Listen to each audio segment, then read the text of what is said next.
ng Barangay 155 po.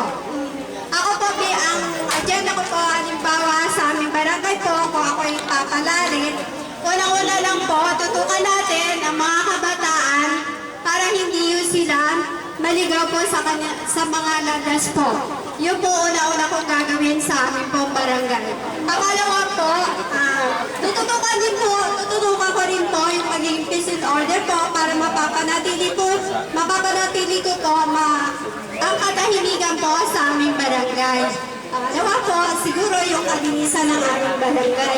Kasi po, sa panahon po ngayon, napakahirap po mangako. Kasi alam niyo naman po, tayo mga politiko, pangako ng pangako, wala naman po natutupad, lahat po yun ang pangako. Kaya ako po, hindi nangangako sa aming barangay. Kung ano lang po yung makaya ko, sa tuling din siguro ng mga constituent ko, yun po ang aking gagawin. Marami po salamat. Question po?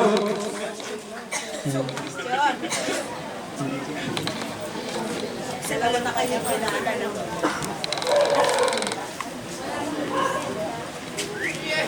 Paano niyo po ipatutupad ang peace and order sa inyong barangay? Okay po, siguro yung peace and order po, totally naman 3 terms po ako naging kagawad. Sa ngayon po, napapanatili po namin ang katahimikan po sa aming barangay. So far, wala lang pong nangyayari na anumang pong bagay at kasi yung mga kabataan po, kaya naman po natin silang pakiusapan at kaya rin po natin silang disiplinahin. Yun lang po. Salamat po at ang inyong pong panghuling pananalita. Okay po, para na po sa akin, nagpapasalamat po talaga ako kasi sa unang pagkakataon po, ngayon lang po nangyari sa aming barangay. Father, marami pong salamat sa ganito pong organisasyon at nagpapasalamat talaga ako kasi yung simbahan pa po ang nanguna po sa atin para ho nangyari itong forum sa atin ng barangay. Maraming pong salamat at magandang gabi. Maraming salamat po. Kumakandidato po bilang barangay 1 sa barangay 155 Evelyn Fernandez po. Okay, tuloy-tuloy na po tayo sa barangay 156. Ilan po? 4?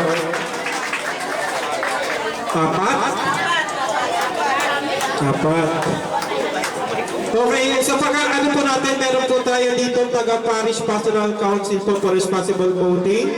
Ang chairman po ng San Roque po dito ay si Ginoong Rogelio Mogis. Nandiyan pa po ba si Brother Peter? Nag-observe din po siya. Dapat po sila? Wala na po? Sino po ba sila? Kayo po ay si Santos Balicia at yung isa po ay si Remando Serrano. Kayo po si Bong Lacson. Wala na pong dadagdag?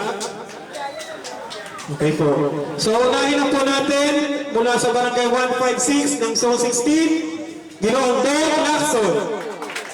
Hello. Ano po sa lato kay Father Pascal, kay Sister Gina, at sa buo po ng forum na to, sa ating ginong tagapagpakilala, at po sa mga sa Homeowners Association State Carnival po, sa Barangay 156, isang magandang gabi po sa inyo lahat. Ako po si Bong Lacson, no? 2 beses na po ako naging kagawad. Naging ganap at aktibo po ako sa serbisyo sa barangay. Ako po ngayon ay isang restaurant manager. Yan po ang aking hanap buhay. Ako po ay mayroong 2 anak at mayroong isang legal na asawa. Ang aking pong plataforma, 3 lang po ito. Mabuting pamamahala at tapat na paglilingkod at isang bonggang serbisyo para sa barangay ko. Doon po sa mabuting pamamahala, no? Ang tinutukoy po niyan yung opisina po ng barangay. Kasi po, ang opisina po ng barangay ang magbibigay ng serbisyo sa tao. Dapat yung administration ng barangay aktibo sa serbisyo. Pangalawa po yung tapat na paglilingkod. Yung punto po ng barangay, dapat po inuulat dyan naka-bulletin board. Every quarter po na inalabas ng mga barangay opisyalis, dapat po ngisentibo. Alam ng taga-barangay kung saan napupunta. At bilang pangangalaga po sa pondo ng barangay, gagawa po ako ng isang batas. Yung batas po salita, may meaning yun. Barangay, accounting, transparency, auditing system. Sa mga magitan po nito, dito natin mapapangalagaan ang tamang paggamit ng pondo. Yun lamang po. Maraming salamat, Mr. Bonglaso. Susunod naman po, si Ginoong Santos Malikia. Ako po si Mr. Santos Malikia sa Barangay 156. Unang-una salamat sa mga organizer itong sa event na ito dahil sa kanila nandito tayo mga aspirants. Ang meeting ko na lang po sa barangay is unang-una, libre na natin ang barangay clearance or barangay certificate to be on size na lang. Pangalawa, bigyan ko ng 8 hours sweeper ang aming barangay kasi medyo hindi ganun pagdating sa kalinisan. Isa pa, itong barangay namin is a fire-prone area. So sisikapin ko na ang fire extinguisher namin ay fully loaded at all times. At isa pa, sisikapin ko rin na magkaroon ng fire extinguisher sa loob. Kung hindi man magkaroon ng hydrant, ay sisikapin ko na laging alerto itong aking mga masasakupan kasi yan lagi ang problema namin sa barangay 156. Salamat po. Maraming salamat, Ginoong Malikia. Tinitahan na natin ulit si Ginoong Lacson para sa katanungan.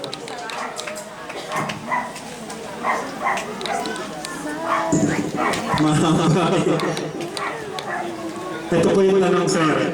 Pailaw at kontador ang kailangan ng mga tao sa inyong barangay. Paano nyo ito ipatutupad na hindi kailangan gagamit ng jumper sa inyong barangay? Napakaganda po ang tanong, no? Siyempre, unang-una po, no? Lahat naman po ng ating gagawin, idinadaan po yan sa ballpen at papel. Kailangan po, i-request natin, ilakad sa lokal na pamahalaan, humingi ng tulong. Alam niyo, napakatagal na pong problema ng barangay namin yan. Sabi ko nga po, ang Riverside, very accessible. Malapit sa Cementerio, Philippine Airlines, MRT, LRT. Ngunit po, malayo sa Kabiasnan. Wala ko kaming kuryente. Yung po talaga yung pangunahing tututukan ko. Pag ako nahalal bilang punong barangay, yung pailaw po. Tumako tayo dun sa jumper. Alam po, wala na akong magka-jumper eh. Kung bibigyan lang kami ng Meralco, marami na pong aplikante sa amin. Halos ako po, 2 beses na po na 14 na expired ang aming permit. Ilang beses na rin po kami lumapit kay Mayor sa Meralco, urin po, wala pa rin aksyon. Siguro po, pag ako nahalal, yan ang unang-una kong bibigyan aksyon. Maraming salamat po. Maraming salamat, Ginoong Lacson. Okay po, Ginoong Malikia.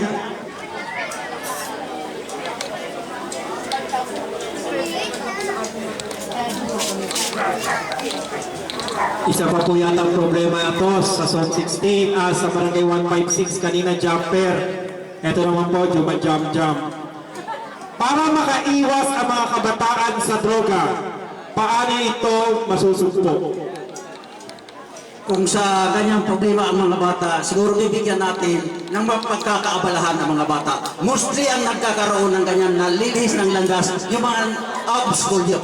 So bigyan natin siguro ng magiging hanap buhay, kung po pwede na ang bata maghanap buhay para hindi naman tayo ma-charge ng child labor.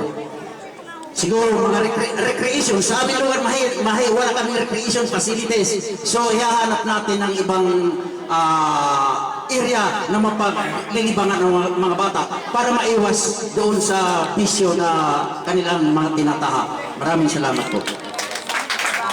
Salamat, sir. Panghuling pananalita mula kay Ginoong Bong Lacson na tumatakbong kapitan sa Barangay 156. Ito po, general advice ang mga tatakbo. Sa kapwa ko tumatakbo bilang kapitan, no? Tandaan po natin no, na ang magbibigay sa atin ng kapangyarihan ay yung mga taga-barangay natin. Bilang sa mga tumatakbo, sabi ko nga po, isang araw lang po yan. Bukas po, magkakabati na dapat tayo. Sa papel lang po tayo naglalaban. Yung prinsipyo, layo rin ang tumatakbo, pare-pares lang tayo. Kaya nga lang po, hindi tayo sabay-sabay umupo. Isa lang talaga ang iluluklok eh. Eh, dapat gawin natin maayos at tama. Pag kayo bumoto, ayos sa puso at isipan nyo. Huwag kayong padidikta. I-practice nyo ang karapatan nyo. Okay? Isa po po tumatakbo at aspirante po sa pagka-barangay captain, Ginoong Sunny Baligya.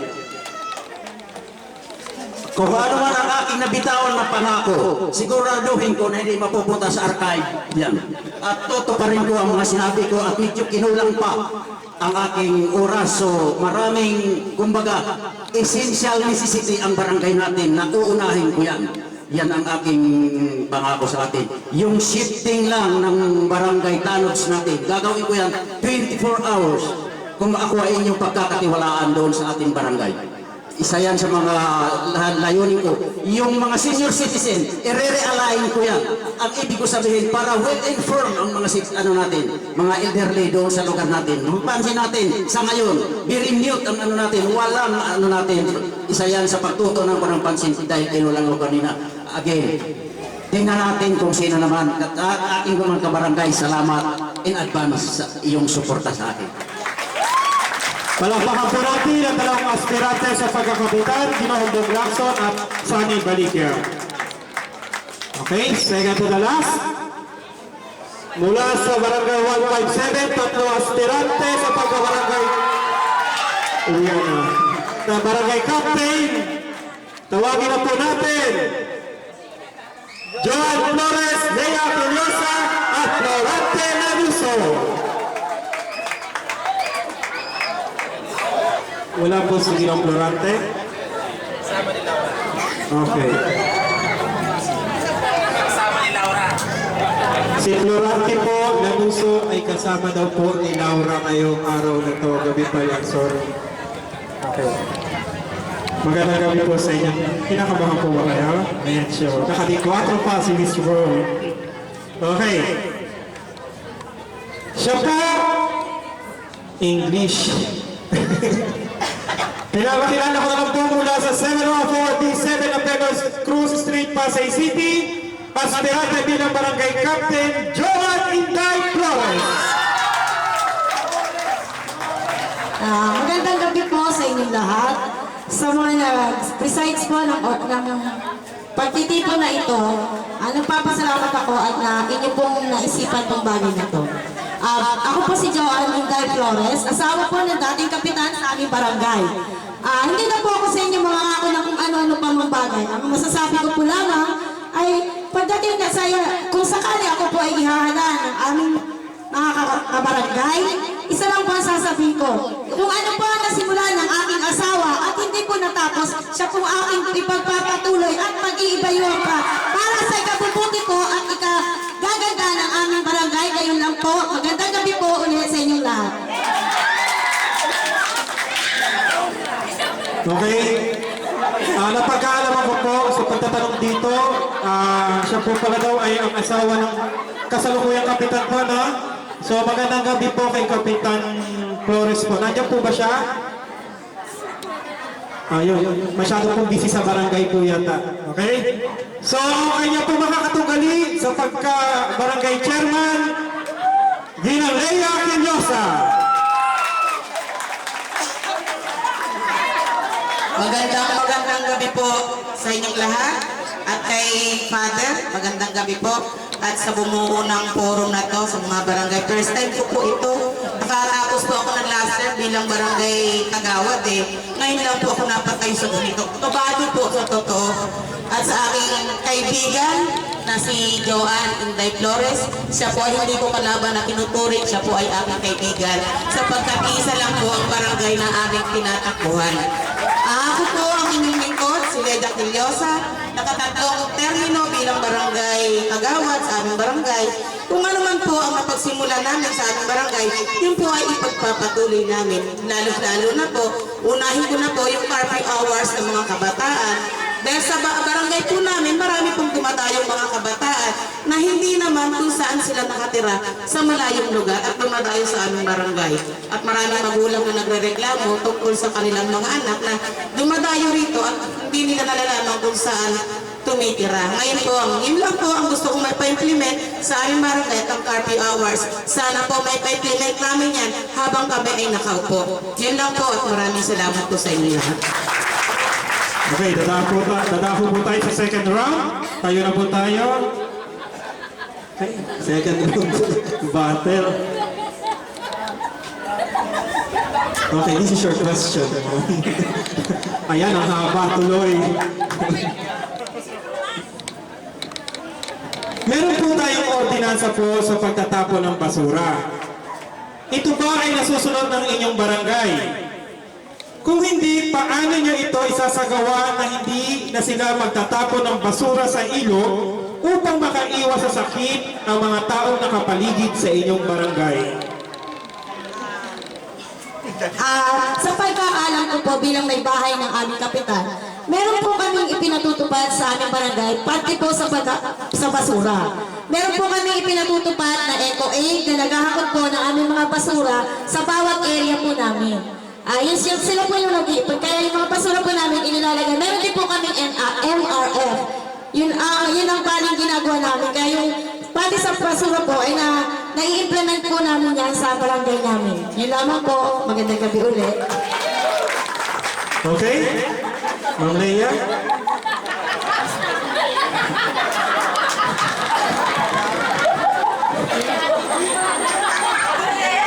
Tayo po. Ito po yung tanong. Meron po bang feeding program para sa mga bata kulang sa timbang ang inyong barangay? Ano ang dapat na gawin upang maalagaan ang mga batang ito? Meron naman po kaming health center na Doña Nena kung saan may mga health worker kaming masisipag na nag-iikot sa aming mga barangay kung saan tinitimbang ng mga batang malnourished. Yan po ay tinitimbang nila at binibigyan ng mga vitamins na kung saan yung mga third degree ay naalagaan nila at binibigyan ng mga food at mga gatas na nagagaling kay Congresswoman Amy Calixto para po mapangalagaan ang kalusugan ng mga batang third degree at sila po ay dinadala rin sa Doña Nena ng aming mga health worker kung saan sila ay tinitingnan ng aming doktor sa Doña Nena upang mapangalagaan ang kanilang kalusugan. At yun po ay napatutupad hanggang sa ngayon po, hindi po tumitigil ang aming health center sa mga malnourished na bata. Katunayan po, noong nakaraang linggo, yung aming health worker ay nagtimbang uli sila ng mga panibagong bata na may mga third degree malnourished. Actually, sa ngayon ay konti na lang yung mga batang malnourished na third degree. Yun lang po. Maraming salamat po. At para po sa inyong mga panghuling pananalita, Huli, sa darating po na halalan, sana po huwag niyong kalimutan si Intay. Intay po, ilaw po, ang silbi ko po isang ilaw. Ito lang po masasabi ko sa inyo, kay Intay, lahat asikaso, walang kinikilingan, kinikilingan, action agad. Magandang gabi po sa inyo. at para sa inyo naman po,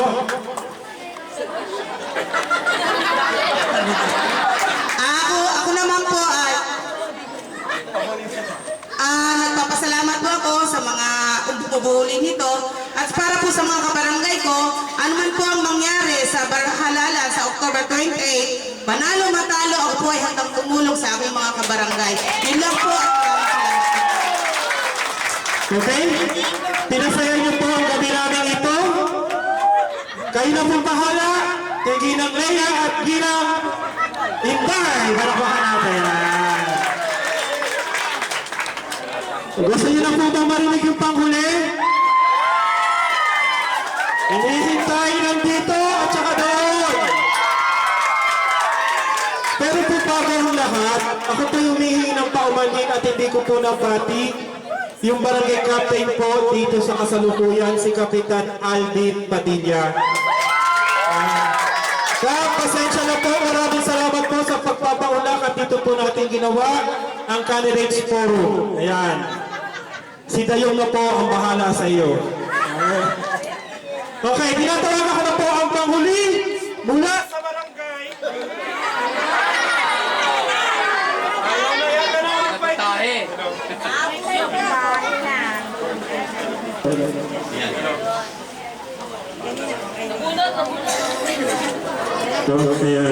Mula sa barangay 153, tinatawagan ko na po.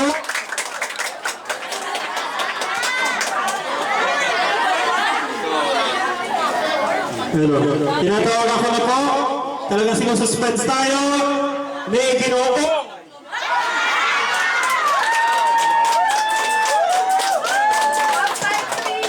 Hello. Ni Ginoong Antonio Prestisa. At ang kanyang makakatunggali, si Ginang Isabel Padilla.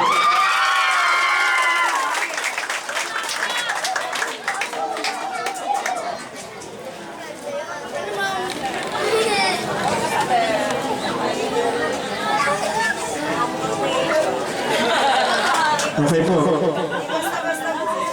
Suspense ng dalawa to. Barangay 153. So, akin po muna po tinatawagan upang pagbigay ng kanyang mga plataforma sa barangay. Walang iba kundi si Ginoong Antonio Prestisa ng barangay 153. Magandang gabi sa inyo lahat. Magandang gabi pala. At nagpapasalamat po ako sa nagbuo nito Candidate Forum, Paris Pastoral, at 10 ng mga kasamahan ko sa barangay. Tungkol po sa plataforma, dito po sa lugar namin, laging nasusunugan. Ngayon po, ang una pong plataforma ko rito gagawin ay yung fire hydrant na sinasabi. At isa pa po yung mini fire trap para madali pumasok po yung sunog. Pinaghahandaan po yan ito, summer na to. Dahil kalimitan po, ang sunog dito nangyayari pag summer. Maraming salamat po.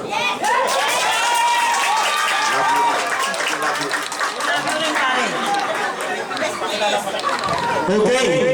At ang kanya pong makakatunggali, walang iba po mula sa barangay 153, ginawasan, trabaho ba ang dapat na ibigay? Yung tanong mo po, brother, ayan po, may katugunan. Lahat po may paraan. Gagawin po natin ang paraan yan. Hanapan po natin ng solusyon para mabigyan po sila ng tulong. Yun lang po. Okay, maraming salamat po. Ngayon po, para po sa kanilang panghuling pananalita, tinatawagan ko po ulit, aspirante sa pagkabarangay chairman, Ginoong Antonio Prestisa.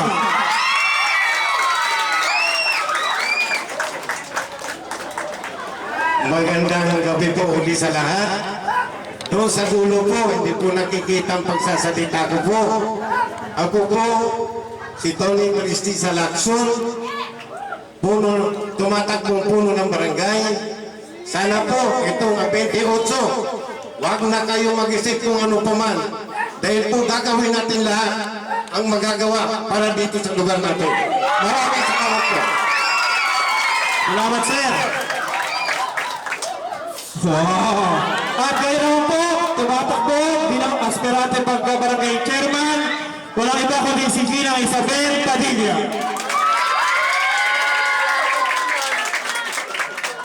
May nalimutan po pala ako kanina. Pwede ko po banggitin yung mga pangalan ng mga kagawad ko? Of course. Pwede po? 1 minute po lang kayo. Ray Hidalgo, Joel Cusilyae, Sandra Africano, Jerry Melia, Alvin Padilla, Irene Bernabe. Sana po ang lineup niyo ito, wag Huwag na po kayong magpaligoy-ligoy pa. Straight na po natin. Maraming pong salamat. Okay. Mula po sa Barangay 153,